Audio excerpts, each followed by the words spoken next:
Have you ever been scrolling through those business for sale websites and just wondered what's really going on with these listings? Well, today we're going to pull back the curtain on one of them. We're taking a real live listing for a $300,000 business and we're going to break it down piece by piece so you can see how to really analyze an opportunity like this. So, what are we looking at? Our case study is an established pressure washing and sealing business down in Central Florida. You know, it's one of those classic Main Street businesses, the kind of local operation that really makes a community tick. We're going to get right under the hood of this thing to figure out what you're actually buying, how it makes its money, and does that price tag even make sense? All right, let's start with the big headline number. The seller is asking for $300,000. That is the total price for the whole shebang. The brand, the customer list, the equipment, everything. Now, that might sound like a huge chunk of change, but you don't necessarily have to show up with a briefcase full of cash. The required down payment is $35,000, and the listing says it's lender pre-qualified. That's a big deal. It means a bank has already peeked at the books and is basically saying, yeah, we'll loan the rest to the right buyer. And get this isn't some brand new flash-in-the-pan startup. The business has been around for 15 years. That's a decade and a half of building a reputation, building a customer base, and more importantly, proving that it can survive the ups and downs of the economy. Okay, so here's our game plan. First, we'll look at the core opportunity. Then, we'll see what you're actually buying for your money. After that, we dive into the most important part, decoding the financials. We'll explore the path for future growth, and finally, we'll tackle the big one. Is it actually worth it? First up, what is this opportunity really? Well, the listing calls it a turnkey business, and that's a key word. It means it's completely ready to go from day one. You literally turn the key, walk in, and you're in business making money immediately. The company's bread and butter? It's all about exterior cleaning for homes and businesses. We're talking professional pressure washing, sealing pavers to make them look great and last longer, restoring driveways, all the stuff that gives a property that killer curb appeal. These are the services that bring in the cash. And remember, that $300,000 price isn't just for an idea. You're getting actual physical stuff. All the gear you need to do the job is included, the pressure washers, the sealing tools, even the branded trucks. The listing says these assets alone are valued at about $25,000.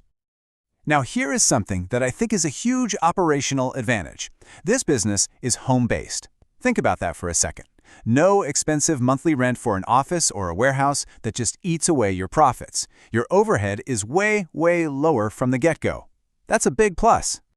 But let's be crystal clear about something. This is not a passive investment. This isn't some sit on the beach and collect checks kind of deal. The listing says the current owner works 40 hours a week. So you're buying yourself a full-time job as an owner-operator, not just an ATM.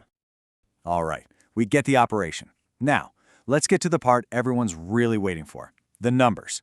Does this thing actually make money? And if so, how much? Okay, before we even look at a spreadsheet, we have to talk about the most important term in buying a small business, SDE. That's seller's discretionary earnings. Forget about net income for a minute. SDE is the total financial benefit an owner-operator can expect to pull out of the business. It's the net profit plus the owner's salary, plus any other personal perks run through the company. It's the real, true number for your potential take-home pay.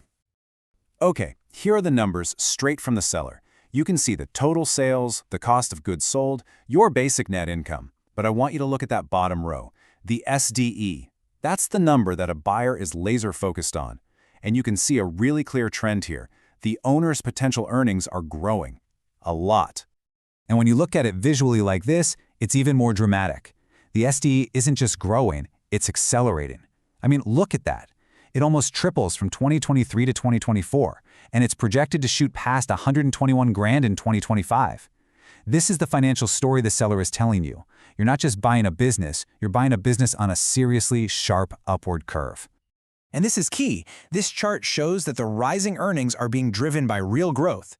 The total sales are climbing right alongside it. So the business isn't just, cutting corners to look more profitable, it's actually bringing in more and more revenue every year. That top-line growth, that's a very, very healthy sign. So the financials show a really healthy past.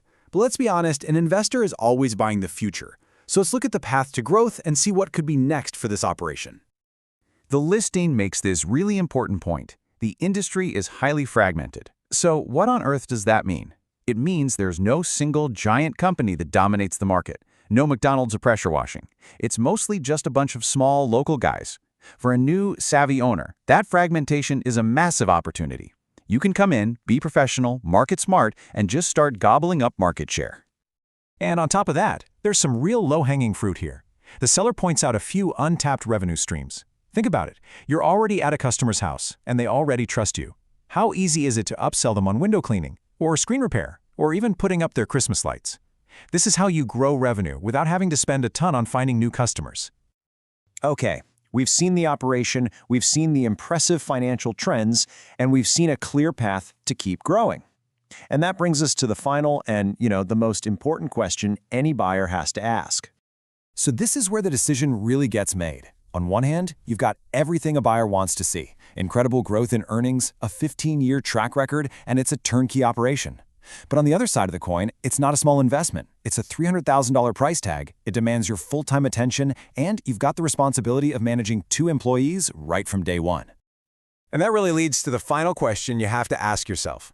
A business that could put over $120,000 in your pocket is incredibly compelling, but it comes at a price that reflects that success. So, does this opportunity represent a clean sweep for a new owner, or could the complexities of running it turn into a messy investment? Well, that's the $300,000 question, isn't it?